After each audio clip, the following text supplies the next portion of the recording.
The National News Desk, locally covered, nationally connected.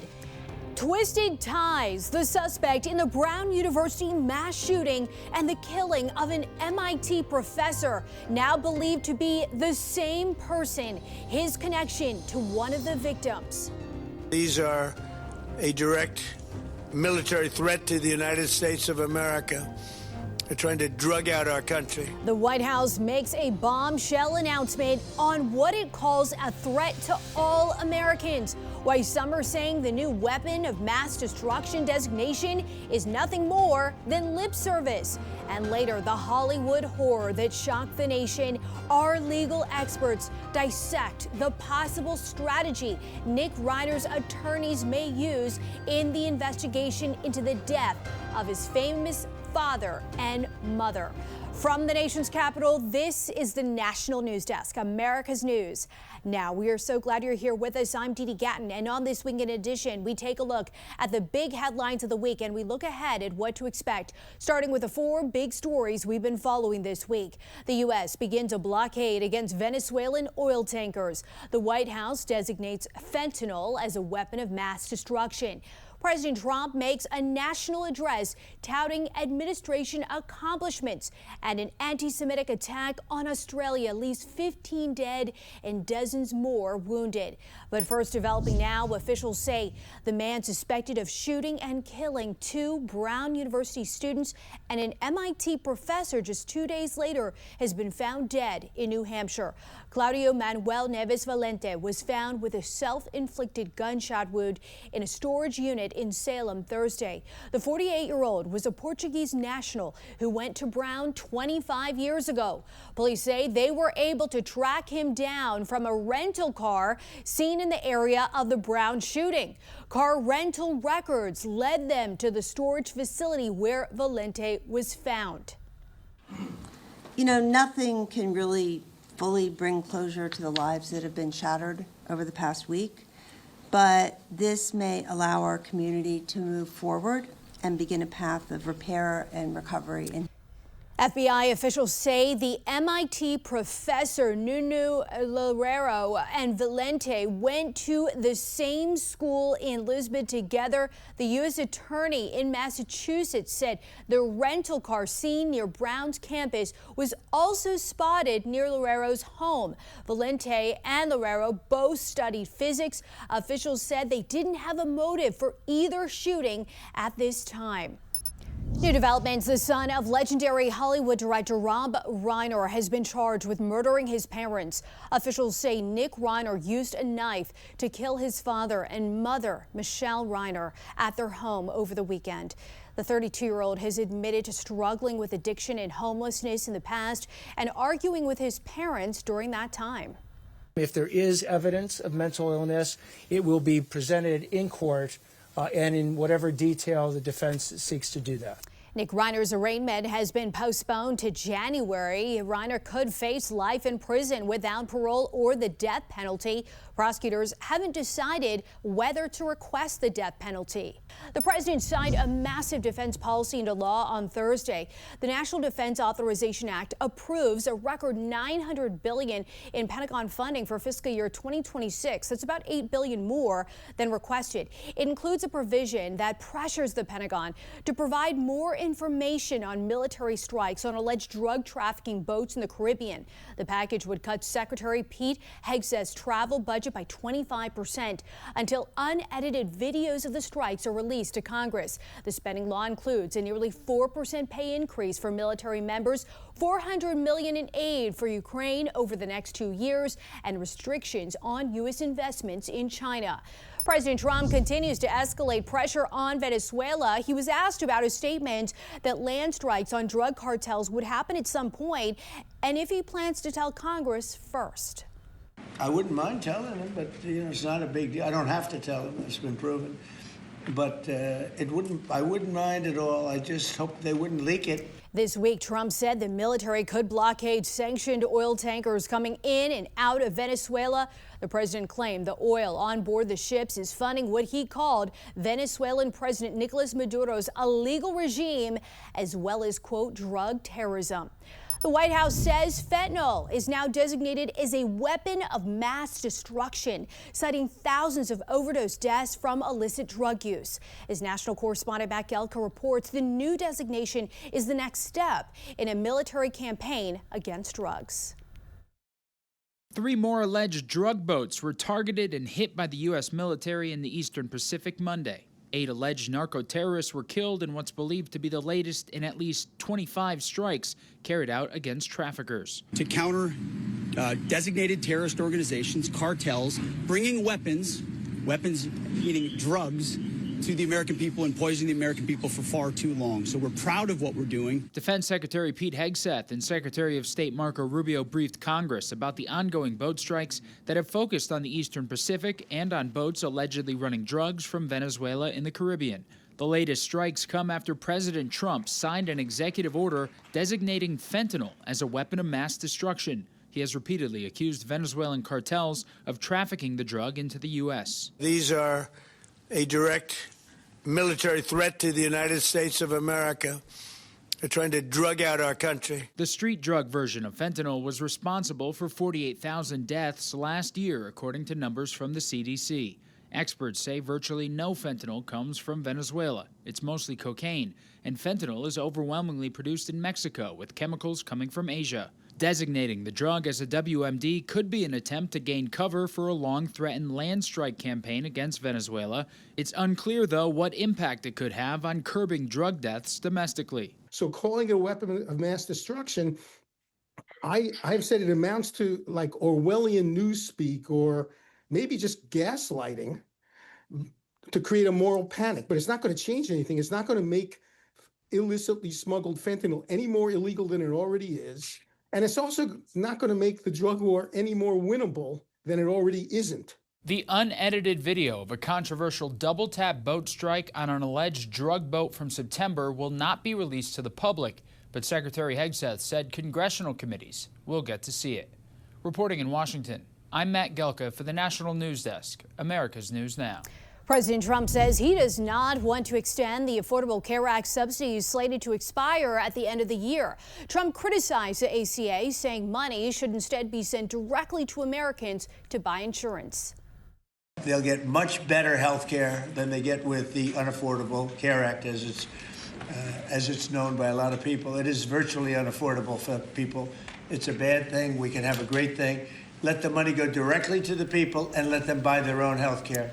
House Republicans narrowly approved a health care bill Wednesday, but it does not address the expiring ACA credits. The Senate is not expected to vote on the measure before lawmakers leave for the holiday recess. The House is expected to vote in January on a Democratic proposal to extend the credits for 3 years. TikTok has signed a deal to sell its U.S. assets to a group of American investors, including Oracle and Silver Lake. In recent months, finalizing a deal has been a key component in broader negotiations between the U.S. and China. A Biden-era law passed last year required the U.S. version of TikTok to be separated from its parent company, ByteDance. If not, TikTok faced a ban in the U.S. Details of the new deal have not yet been released. A federal appeals court ruled President Trump's National Guard deployment in D.C. can continue for now. Trump activated the Guard in D.C. in August after declaring a crime emergency. The ruling stops a lower court order from forcing to end the deployment as the case continues. This week's decision acknowledged that the administration has a strong case for its appeal, noting D.C.'s status as a federal district. Transportation Secretary Sean Duffy unveiled a national strategy he says is aimed at unleashing the next chapter of aviation. The strategy focuses on advanced air mobility and integrating highly automated aircraft into U.S. airspace. The plan outlines 40 recommendations to safely and efficiently support operations. Duffy says the technology, including vehicles like electric aircraft, will benefit the American people in a range of ways. It's going to enhance emergency response and improve access for healthcare. It's going to give us different regional mobility. Where we live, where we work can fundamentally change with an eVTOL. Duffy notes the announcement comes on the 122nd anniversary of the Wright brothers' first flight at Kitty Hawk. He says the strategy is meant to ensure America continues to lead in aviation for the next 100 years. New information, more than 8 million Americans are expected to take domestic flights over the holidays. Maybe you're one of them. A 2.3% increase from last year. TSA says it's ready for the influx. We do expect a significant increase in holiday travel during this holiday period. We cover about 15 days over the 3 holidays that we celebrate together. But we don't expect any major rushes through the airports. Agents made a guide for where to pack your holiday gifts, snow globes, wine openers with knives, and anything can be possibly used as a weapon should be stored in a checked bag. Officials also request passengers bring any gifts in regular bags before wrapping because agents may have to unwrap the gift anyway to check it. Just some ways to save you some time. The agency reminds travelers to adhere to the liquid ounce rules, pack wisely, and arrive, of course, early to the airport. Busy, busy time of the year. Coming up next here on the National News Desk, entertainment industry deal under scrutiny. Why some on Capitol Hill are accusing the Trump administration of political favoritism. And marijuana reclassification. Why the White House says looser restrictions could be a major benefit.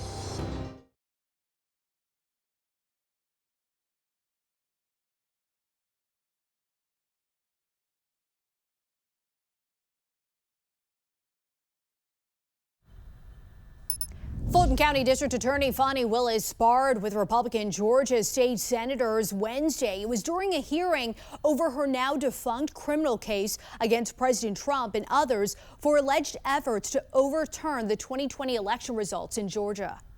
I took an oath to do the right thing. People came into my community and committed a crime, and I indicted them. And rest assured, if someone else comes in my community and commits a crime, I will indict them again.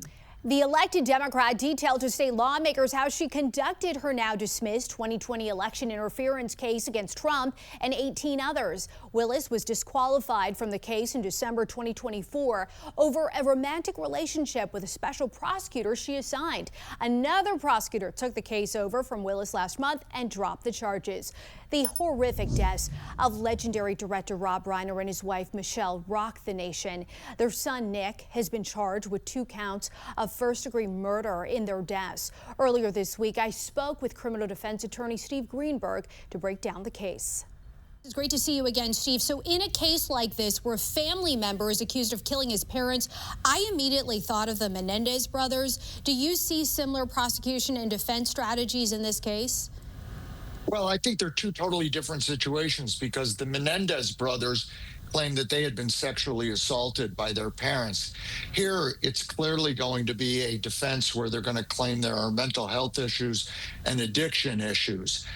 It's charged as a first-degree murder. In California, they have, unlike many states, a voluntary intoxication defense. So someone can claim that they were drugged or intoxicated, but it was of their own making.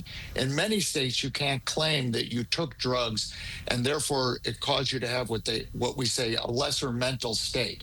So what I expect here is that they're going to claim just because he had a drug addiction. I don't know that he was on drugs at the time, but let's assume he was, that it's not a first-degree murder, that it's something more akin to manslaughter, which would, of course, take life in prison off the table, unlike the Menendez brothers. Take life in prison off the table, and, that makes it totally different. If you were representing Nick, based on what we know today, would the mental and insanity defense, though, would that be something that you would consider, especially with his reported background and addiction issues, which you commented on? Sure. I think they've already started doing that. What you saw yesterday was you saw his lawyer say to the judge, even though he didn't come right out and say it, I don't even think he's competent enough at this point to enter a plea of not guilty.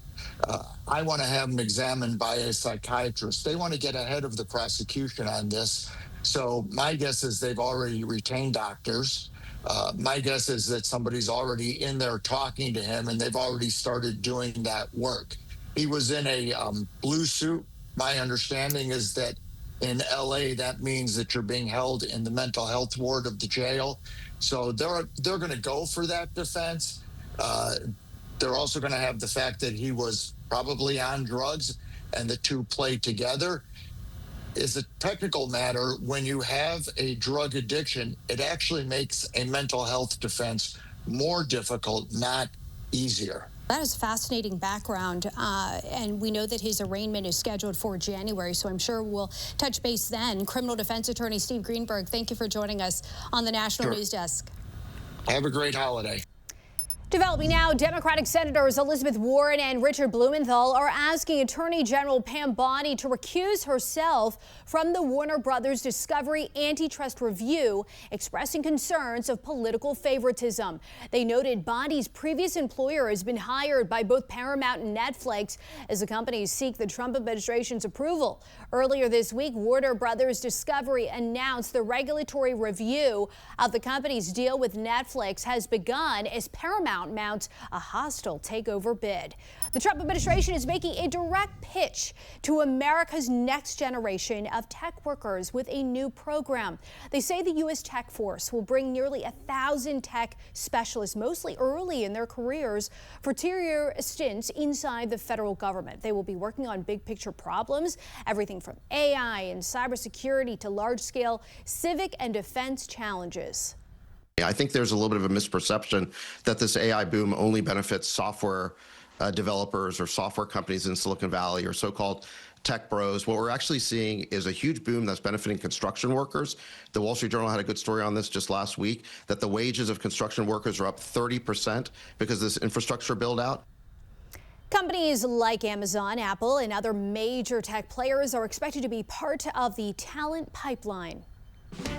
President Trump reclassified marijuana from a Schedule 1 to a Schedule 3 drug through an executive order. This comes after House Republicans made an unsuccessful attempt to have Trump keep things the way they are. Let's go to Emma Withrow from the Fact Check team. And Schedule 1 is obviously, it's more stringent and it has, higher penalties if you're caught with it. But compare the two designations. So Schedule 1 status drugs also are more strict when it comes to research. So if a drug is a Schedule 1 and scientists or health professionals want to research its effects, it requires special DEA approval and also limits who can study it. Schedule 3, on the other hand, is a lot more lax. So it allows some accepted medical use, expands research access, but it's also important to note that this change doesn't legalize recreational marijuana federally. And why were House Republicans opposed to this reclassification? So in the letter that they sent to President Trump, they claim that marijuana is addictive and has no real medical value. They also cited a 15-year review claiming that 30% of medical marijuana users developed addiction. And then they argued that the U.S. has conducted marijuana research already for decades, and this is just going to empower drug cartels and send the wrong message to kids rather than do kind of what they're intending for it to do. And according to the CDC, researchers disagree on whether cannabis is considered a gateway drug, meaning the idea that cannabis use leads to using other more dangerous drugs like cocaine or heroin. The jury's still out, and it's been highly disputed. And that's an important point because before July, marijuana was Category 1, fentanyl was Category 2. Now the president's actions makes fentanyl Category 1, marijuana Cat 3. So definitely it seems like a flip there. Yeah, it does. Important context. Emma, thank you. And later on, Emma will be back to dig into the financial side of things when it comes to marijuana here in the U.S. Coming up, a coin collector says more than 100 valuable silver dollars disappeared from his luggage during a series of Delta flights. The police department's explanation, plus how to protect your packages from porch pirates as theft rises during the holiday season. We'll be right back in 90 seconds.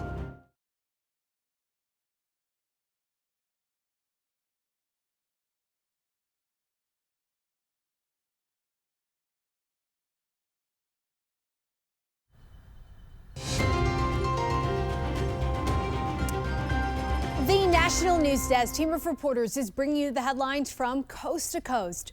We're taking the pulse of America, and we start in Maine, where officials say a man was killed and another critically injured in a house explosion. That explosion leaving this home with just its chimney standing. We spoke with one neighbor who was one of the first to rush over here. He tells us he saw that man, now in critical condition, burned from head to toe. And I actually felt it in my chest, in my house. I couldn't believe it. Dan Dyer lives about a mile and a half up the street. He just finished watching Monday Night Football when he heard an explosion.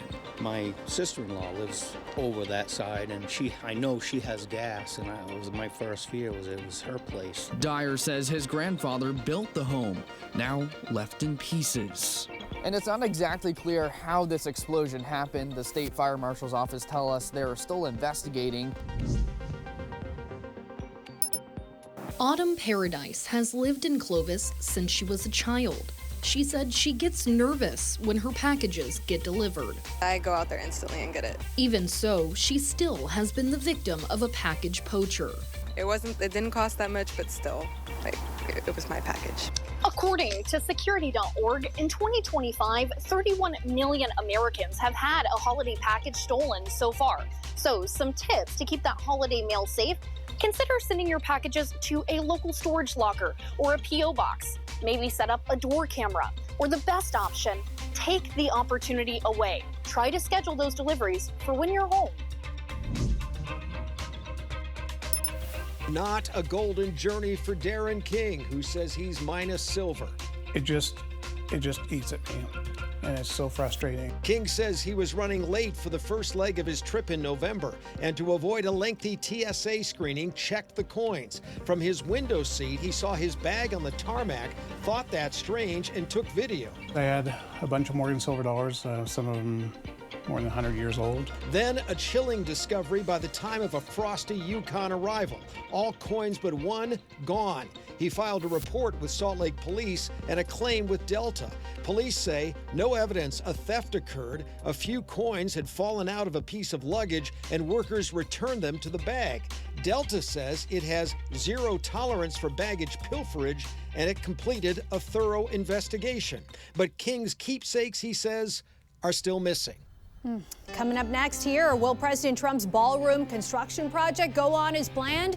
The judge's ruling with major ramifications on the fate of the design. And a new guideline to track climate change. The new numbers showing the Earth may be heating up faster than previously thought.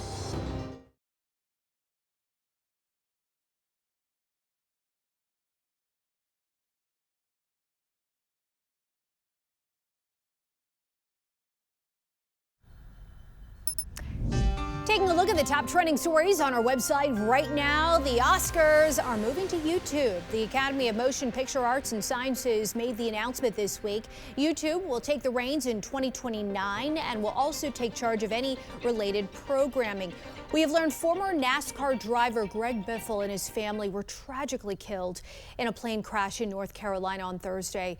Authorities say a business plane owned by Biffle crashed just minutes after takeoff from a small airport. The FAA is investigating. Those stories and much more available right now at thenationaldesk.com. A new temperature data set is extending climate records by nearly 70 years. The modern history of the planet's climate typically starts with the year 1850, but the new data set dates back to 1781. It establishes a cooler baseline period. This extended time frame matters because greenhouse gases in the atmosphere increased 2.5% between 1750 and 1850. New details, President Trump's ballroom construction project seems right on track. Preservationists had requested a halt to the project until it goes through multiple independent reviews. But this week, a federal judge said he is not inclined to do that, still leaving open the possibility of intervening at a later time. The National Park Service found the ballroom will be completed by summer 2028, months before Trump leaves office. The assessment also found shortcomings with the ballroom size, which could possibly alter the architectural integrity of the eastern grounds. So to come here on the National News Desk, investigation escalation, how the Pentagon is intensifying its probe into Senator Mark Kelly. You're watching the National News Desk, America's News.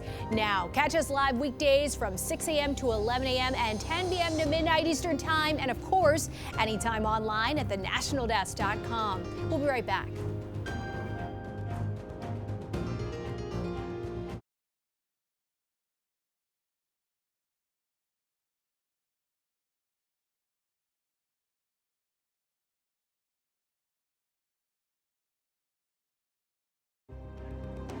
The National News Desk, locally covered, nationally connected. If we take this at face value, it's great news, but I don't think we can really take it at face value. Economic mixed signals what the future holds for Americans and their wallets as we head into the new year. You let the disease spread. Rising anti-Semitism following the horrific, deadly attack in Australia. And AI is transforming customer service, answering your calls and complaints, but at what cost? From the nation's capital, this is the National News Desk, America's News. Now, thank you for being here. I'm Dee Dee Gatton, and some welcome inflation news with the latest numbers showing price increases slowing down. But as national correspondent Matt Gelka reports, some economists are cautioning that it's still an incomplete picture. In the first look at numbers in 3 months, inflation in the United States cooled. The Consumer Price Index slowed to 2.7% year over year, down from September's 3% number. The White House was quick to celebrate the numbers that beat economists' expectations. And so, we're making progress, the American people are making progress, but in some places the hole that's been dug is a really deep hole and it's going to take a while to get out. There was no data for October because of the government shutdown, and economists predicted an inflation number around 3.1%. The numbers come fresh on the heels of a speech where President Trump tried to argue to the American people that the economy was doing well under his watch and will get better in 2026. After 11 months, our border is secure, inflation is stopped, wages are up, prices are down. Trump cited tax cuts passed earlier this year, a cheaper prescription drug program, and a $1,776 warrior dividend for members of the military as things to look forward to for Americans struggling with affordability. A recent poll from The Economist and YouGov showed a large number of Americans unsatisfied with Trump's handling of inflation, with 61% disapproving and only 25% of people saying the current state of the economy was excellent or good. If we take this at face value, it's great news, but I don't think we can really take it at face value. Bankrate financial analyst Stephen Cates is one of the many financial experts out there cautioning that the latest inflation numbers are working off of incomplete data. We're going to need corroborating evidence in a December inflation report out in mid-January, in a January inflation report out in February, to show whether this is a trend of cooling inflation. The numbers factor into the Federal Reserve's decision to potentially cut rates again early next year. They want to see inflation cooling off, but they'll likely pay more attention to the December and January data. Reporting in Washington, I'm Matt Gelka for the National News Desk, America's News Now. A big announcement came from the U.S. Treasury on Wednesday. Listen.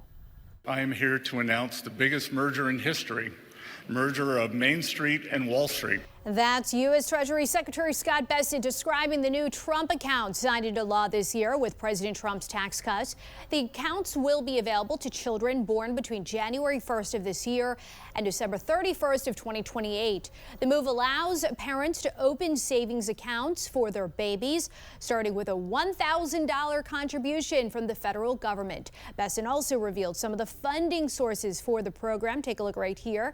He described 4 ways. We've got them listed. First, through that initial $1,000 contribution. Second, the donations of parents, friends, and employers. Third, donations of wealthy Americans and philanthropies. And lastly, donations from state governments. While President Trump is touting many of his economic successes, and on paper there are several, average Americans are still grappling with the realities of their day-to-day.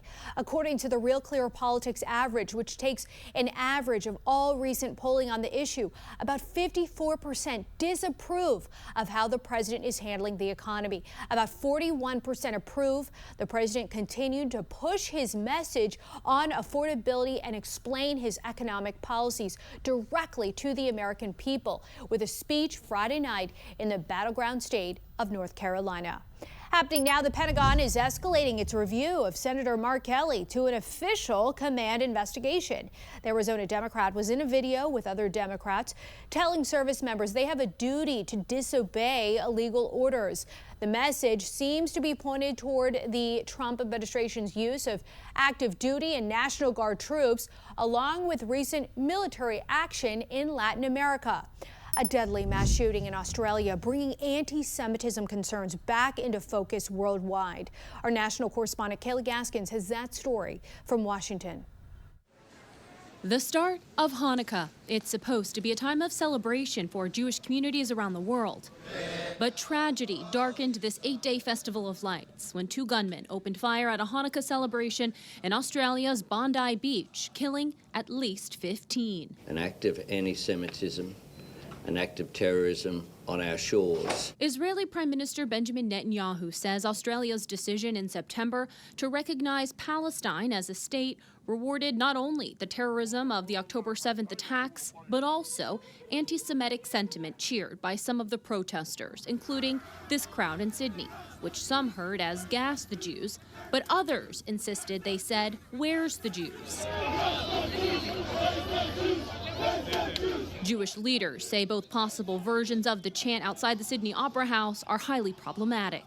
Your government did nothing to stop the spread of anti-Semitism in Australia. You let the disease spread, and the result is the horrific attacks on Jews we saw today. It's a charge Australia's leader strongly rejects. Do you accept any link between that recognition and the massacre in Bondi? No, I don't. And overwhelmingly, most of the world recognises a two-state solution as being the way forward. The Bondi Beach attack is the latest and deadliest in a string of anti-Semitic attacks worldwide. In the UK, a terrorist attacked a synagogue on Yom Kippur. In the U.S., 2 Israeli embassy staffers were shot and killed in Washington, D.C. this past May. In June, a man threw Molotov cocktails at a group of Jewish demonstrators in Boulder, Colorado. And during Passover, the governor's mansion in Pennsylvania was set on fire. Governor Josh Shapiro is Jewish. The latest hate crime report from the FBI, released back in August, shows anti-Jewish hate crime in the U.S. is at the highest level since the FBI began tracking the data in 1990. In Washington, I'm Kayla Gaskins, reporting for the National News Desk, America's News Now.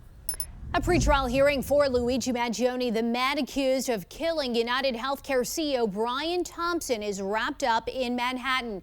A federal judge on Thursday said he plans to rule in May on what evidence prosecutors can use in Mangione's trial. Mangione's attorneys are seeking to exclude items like a gun and a notebook found in his backpack when he was arrested. Prosecutors say the handgun matches the one used to kill Thompson.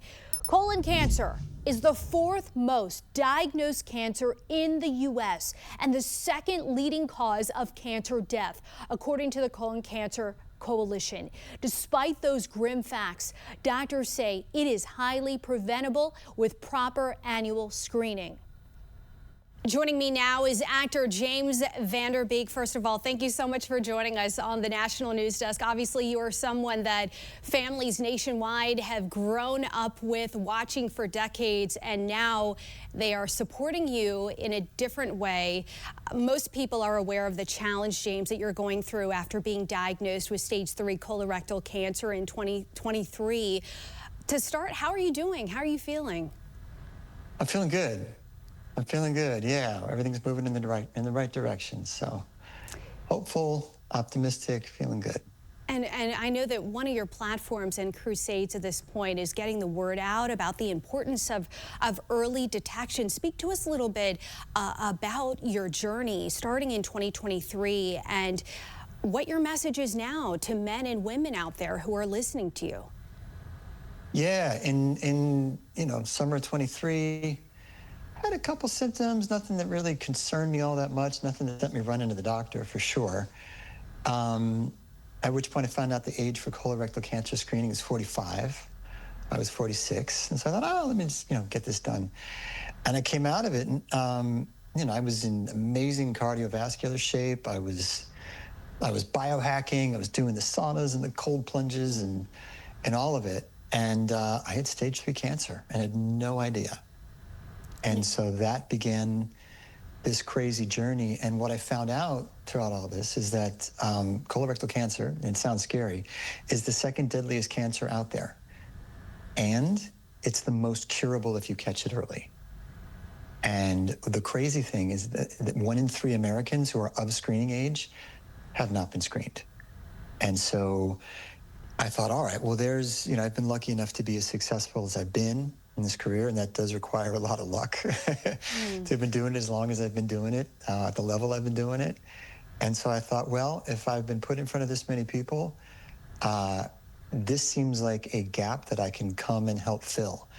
And I was lucky enough to be able to partner with Shield by Garden Health. And what they've done is they've actually invented a blood test for colorectal cancer. And that is just a simple blood draw. You can do it at any general practitioner's office. So my message is that I want to shout from the rooftops, if you are 45 or older, talk to your doctor about colorectal cancer screenings and what might be the right option for you. Because the Shield test is fairly new, and it's incredibly convenient, and it's accurate. And James, in listening to you, I know that what you are going through is so difficult, but I hear so much peace and strength just listening to you and your voice. I know you have a beautiful wife and 6 children, and we all know, because you've spoken about the importance of family and support and faith. How has that all come together in your journey? You know, it's funny. I used to, whatever God is, I always had a kind of relationship, and I always tried to fit God into my life somehow. And with cancer, it's gone from trying to fit God into my life into, I feel like life might be about connecting to God, whatever it is. And I think it's different for everybody. And so that's been, I think, the biggest difference in my spiritual life. And then, of course, I mean, my wife has just been an absolute saint, angel. There really aren't enough superlatives to capture just how amazing she's been throughout this whole journey. And then I look at my kids, right? And I'm like, all right, let's do everything we can to stick around. And they inspire me. You know, they heal me. Every kiss, every hug, every time they ask me if they can make me tea or get me water. You know, it's a crazy thing to have to tell a kid. I have 6 various ages, and I didn't think I could keep a lie straight throughout all 6 of them. So we were just honest about it for the very beginning. And I've watched my kids become more resilient. I've watched them start to appreciate little moments, I'm finding, in the same way that I am. And so, yeah, they've been really, not just a support, but they've been really inspiring throughout this whole thing. And the maturity, the level of maturity, and you know, I can't emphasize the strength, and it sounds like your wife just being your rock. You know, I hope you know, we are all rooting for you here at the National News Desk. Thank you. Hopefully, we hope to see you on the 2nd round of Dancing with the Stars, I'm just saying. Oh my God, I'd do it in a heartbeat. I would do it again in 2 seconds, yeah. Rooting for you. We know it's going to happen. Actor James Van Der Beek, thank you so much for joining us on the National News Desk. Thank you. Have a good one. Still to come here on the National News Desk, our team of correspondents breaks down this week in Washington, from the power of the president's executive orders to the impact of immigration on housing.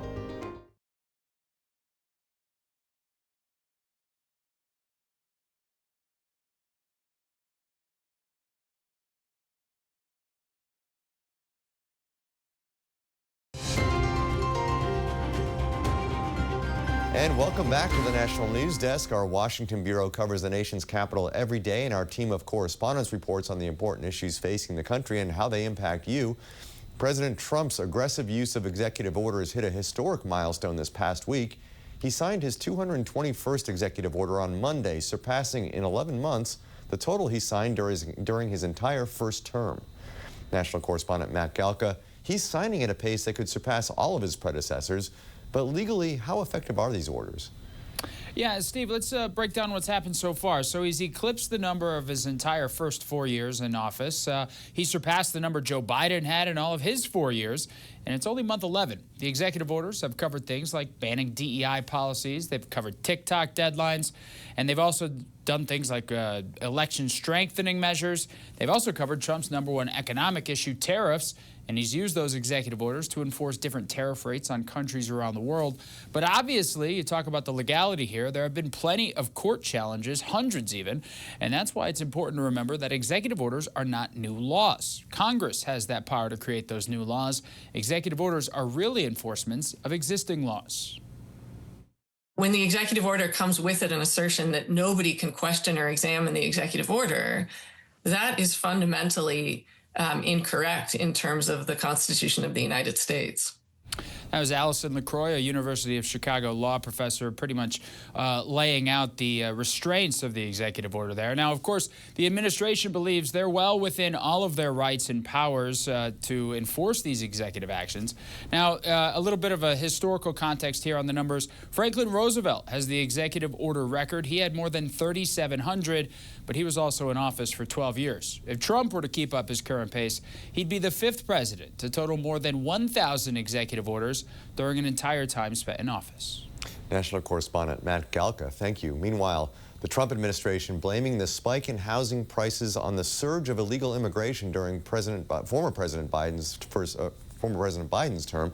National correspondent Kayla Gaskins, you spoke to the Secretary of Housing and Urban Development about all this. What did he tell you? I did, Steve.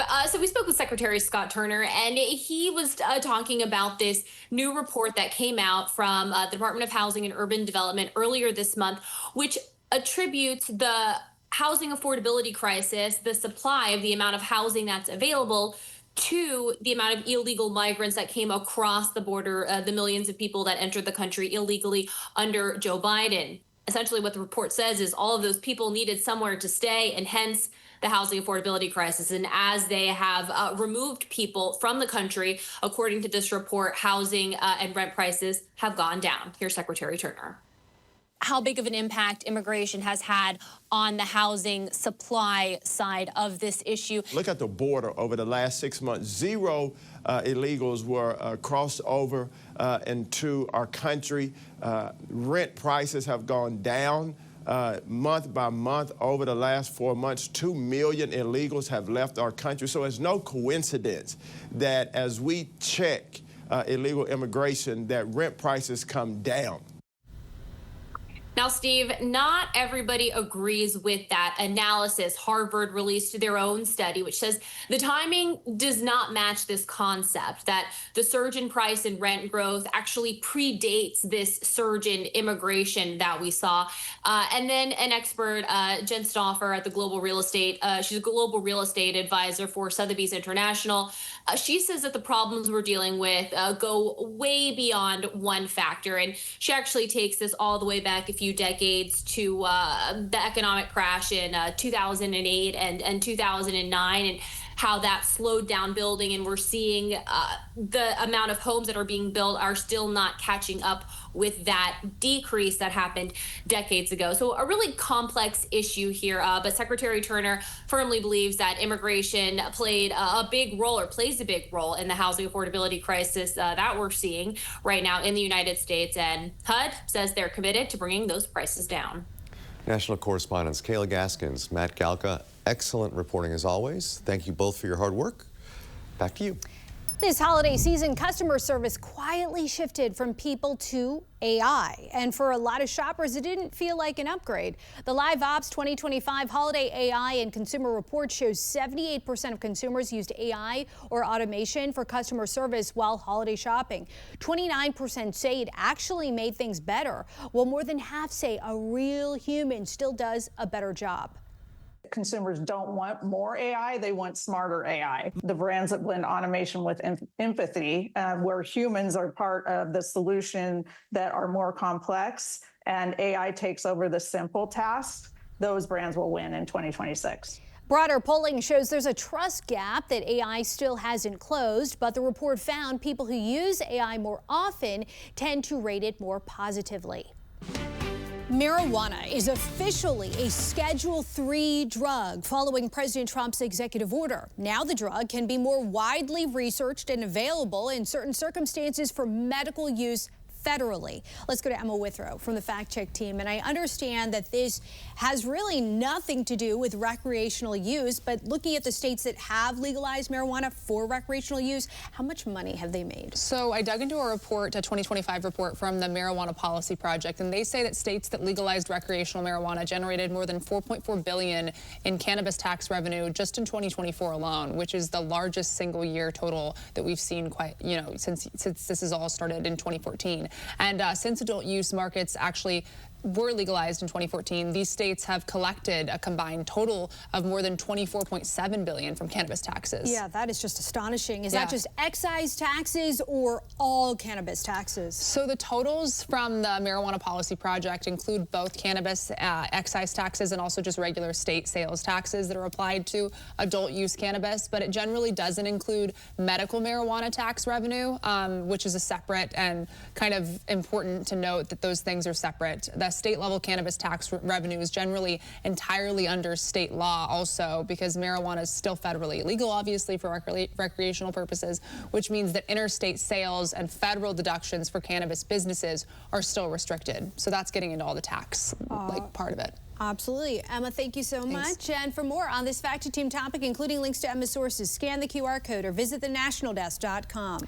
Coming up next, Waymo driverless taxis are coming to another city, Las Vegas. How people there really feel about the technology, and how police are stepping up security near Jewish places of worship in light of an increase in anti-Semitic violence. We'll be right back.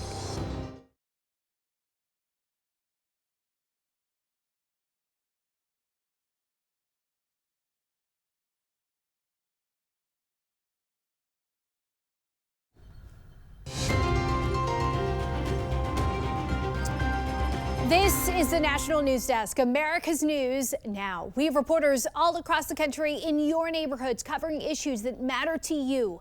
We are taking the pulse of America. And we start in Washington, D.C., the area of Washington, D.C., where police are increasing patrols around Jewish institutions out of an abundance of caution. I think there's a feeling of devastation, of horror. And hitting so many in the Jewish community after an anti-Semitic terror attack in Australia during a Hanukkah celebration killed at least 15 victims.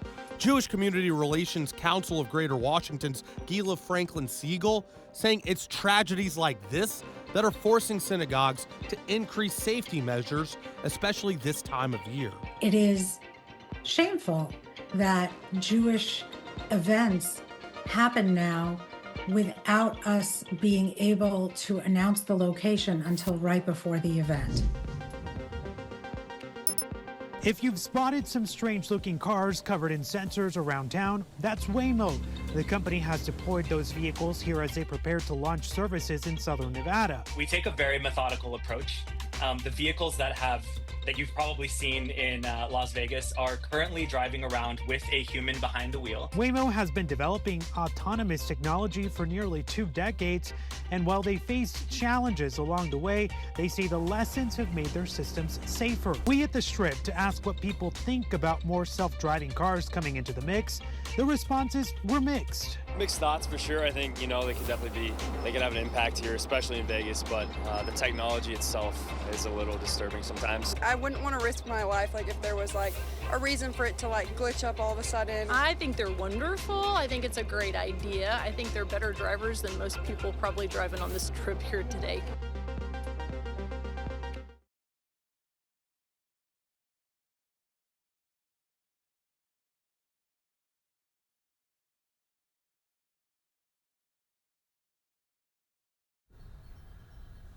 Disco legend Donna Summer is being posthumously inducted into the Songwriters Hall of Fame. A ceremony in West Hollywood held this week to honor her classic music, like songs such as I Feel Love and Dim All the Lights. The 5-time Grammy winner died of lung cancer in 2012. And that'll be all for us on the weekend edition of the National News Desk, America's News Now. Don't forget, catch us live from 6 a.m. to 11 a.m. and 10 p.m. to midnight Eastern Time. Check our local listings and also watch us online and catch up with the latest headlines on thenationaldesk.com. Thanks for watching the weekend edition of the National News Desk. I'm Dee Dee Gatton, and from all of us here, have a great weekend. We'll see you back on Monday.